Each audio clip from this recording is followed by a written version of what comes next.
शुभ दिन छात्रों। आज का हमारा विषय है अनुस्वार अनुनासिक। अनुस्वार अनुनासिक हम पूर्व कक्षा में इनके भेद को अच्छे से समझ चुके थे। आज हम इस बिंदु और चंद्र बिंदु के प्रयोग के कुछ नियमों का अध्ययन करेंगे। हिंदी भाषा के लेखन में बिंदु अनुस्वार का प्रयोग बहुत महत्वपूर्ण है। बिंदु का प्रयोग विभिन्न रूपों में होता है। हम निम्नलिखित 3 स्थितियों पर विशेष ध्यान देंगे। हम इनका अध्ययन करने से पूर्व एक बार अंग अनुस्वार के रूप में बिंदु का प्रयोग, इसका अध्ययन करते हैं। जो अंग से अंगूर है, ये हम पढ़ते आ रहे हैं।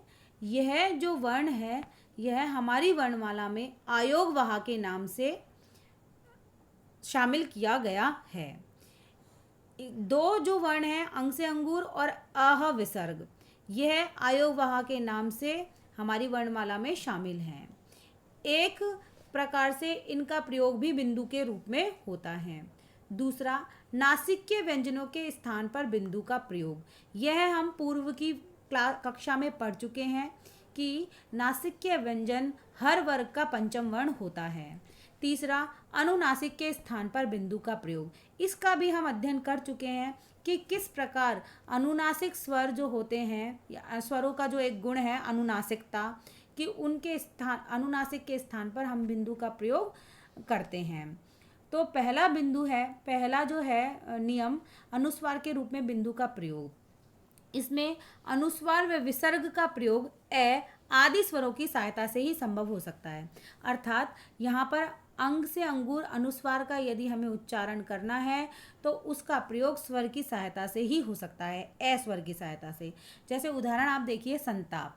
इस शब्द का यदि हम विण विच्छेद करेंगे तो इसमें से धन अंग, धन तय, धन आ, धन पै, धन ए वर्ण आते हैं। इस प्रकार उच्चारण से यह स्पष्ट होता है कि इस शब्द में अनुस्वार अंग का उच्चारण ए धन न की तरह हुआ है, लेकिन भिन्न भिन्न शब्दों में अंग के उच्चारण के बदलते रूपों को देखा जा सकता है। देखिए, जैसे संरचना में अंग का रूप है ए धन न, संवाद में अंग का रूप है ए धन में, संचार में अंग का रूप है ए धन ए, संहार में अंग का रूप है ए धन ई, संचय में अंग का रूप है ए धन न, संगम में अंग का रूप है ए धन में। इस प्रकार हमने देखा कि भिन्न भिन्न शब्दों में अंग का उच्चारण बदलता रहता है।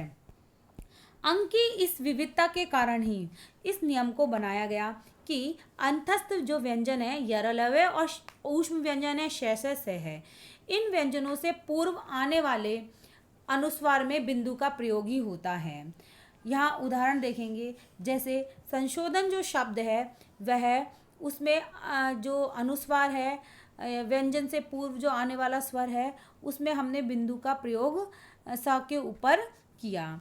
तो इस तरीके से हम इस नियम का अध्ययन कर सकते हैं, इसको समझ सकते हैं कि अनुस्वार का रूप अंग के रूप में अनुस्वार का रूप कैसे प्रयोग किया जाता है, या बिंदु का प्रयोग कैसे किया जाता है।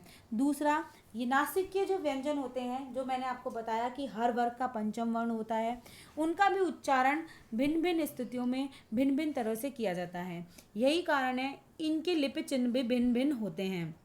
जैसे आप देख रहे हैं कि कै वर्ग में ई है, च वर्ग में ये, ट वर्ग में न, तय वर्ग में न और पै वर्ग से पहले मैं।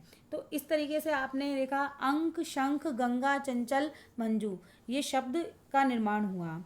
लेकिन हिंदी के जो बदलते रूप हैं, मैंने आपको बताया था कि व्याकरण के नियम बदलते रहते हैं। इनको सरल करने के कारण, कि हिंदी को सरल बनाया जाए, उसके उद्देश्य से अब यह नियम बनाया गया कि उपयुक्त जो भिन्न भिन्न नासिक के व्यंजनों की जगह बिंदु का प्रयोग किया जाएगा।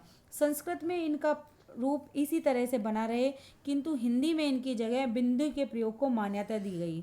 अब इन शब्दों का रूप है वह नीचे दिए गए प्रकार से होगा। आप देखिए कि ऊपर जो लिखे गए हैं वो अलग प्रकार से हैं और नीचे जो लिखे गए हैं वो अलग प्रकार से हैं। तो इस प्रकार वर्तमान समय में अंक को नीचे लिखे गए अनुसार लिखा जाता है। अब हमारा जो तीसरा पॉइंट है वह है अनुनासिक के स्थान पर बिंदु का प्रयोग।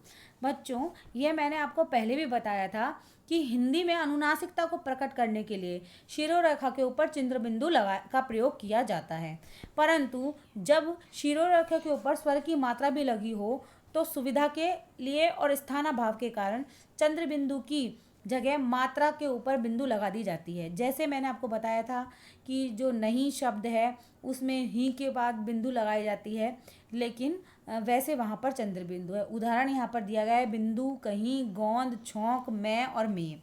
ऊपर दिए गए शब्दों में ई, ओ, औ, ए की मात्राएं हैं और इनका जो वर्ण विच्छेद है वो दिए गए प्रकार से होगा, लेकिन ऐसे स्थलों पर चंद्र बिंदु का जो प्रयोग है वो अटपटा सा लगता है, अतः केवल बिंदु का प्रयोग शुद्ध माना जाने लगा। ऊपर के शब्दों को यों लिखा जाना मान्य है, बिंदु, कहीं, गोंद, छौंक, मैं, में, परंतु ए, आ, उ तथा ऊ।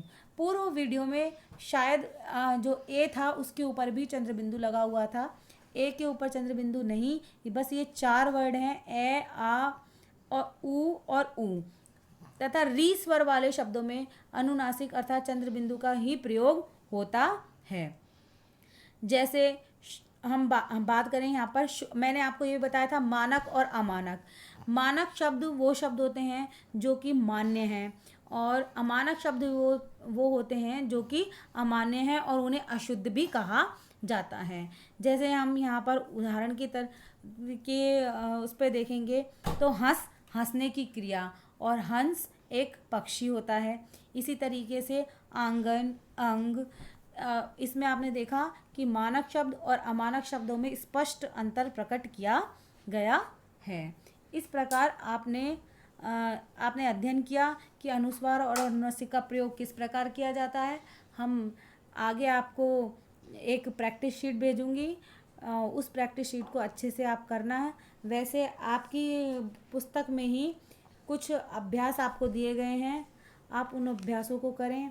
इन जो आपके नियम हैं इनका अध्ययन करें और इसको समझने का प्रयास करें। यदि आपको कोई डाउट है तो हम अपनी लाइव क्लास में उस डाउट को सॉल्व करेंगे। धन्यवाद बच्चों।